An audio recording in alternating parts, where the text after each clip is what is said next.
अस्सलाम वालेकुम वरहमतुल्लाहि वबरकातुहू। धात और गैर धात मैंने कल आपको पढ़ाई थी। आज मैं इसके बारे में बताऊंगी मेटल और नॉन मेटल में क्या पढ़ाने वाली हूँ मैं। जैसे कि सल्फर जो है एक धातु गैर धातु होती है। अगर उसका ऑक्सीजन के साथ तामुल कराए, रिएक्शन कराए, तो वो एक गैस बन जाती है सल्फर डाइऑक्साइड। ठीक है, लेकिन यही सल्फर डाइऑक्साइड को जब आप पानी के साथ रिएक्शन करवाएंगे या तामुल कराएंगे तो एक सल्फ्यूरिक एसिड बनेगा, सल्फ्यूरस एसिड H2SO3।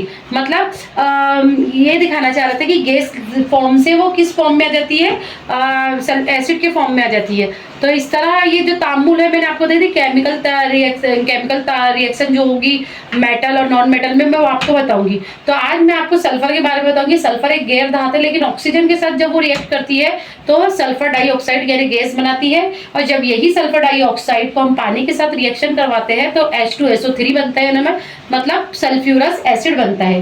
तो धात और गैर धात में मैंने आपको इसके पहले ऑक्सीजन के साथ अमल बताई थी, धातु और गैर धातु का। अब पानी के साथ तामुल मतलब रिएक्शन विथ वाटर।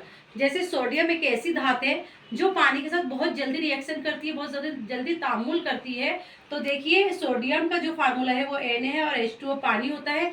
सोडियम और पानी दोनों ने रिएक्शन करके NaOH जो है सोडियम हाइड्रोक्साइड बहुत जल्दी बनाते हैं। लेकिन दीगर धातें ऐसा नहीं करती। तो दीगर धातें इस तरीके से जल्दी रिएक्शन नहीं करती। फॉर एग्जाम्पल लोहा आप देखेंगे तो लोहा जल्दी से रिएक्शन नहीं करता है, धीरे धीरे तामुल करता है पानी के साथ। और आपको मैं बता दूं गैर धातु में को पानी में रखा जाता है, मतलब वो बहुत जल्दी रिएक्शन करती है हवा के साथ, ऑक्सीजन के साथ। तो गैर धातु को अक्सर कर पानी में रखा जाता है। मिसाल के तौर पर फास्फोरस बहुत ज्यादा तामिल पसीज या रिएक्शन पसीज गैर धात है। अगर इसे हवा में खुला रखा जाए तो वो आग पकड़ लेगी ऑक्सीजन की मौजूदगी में।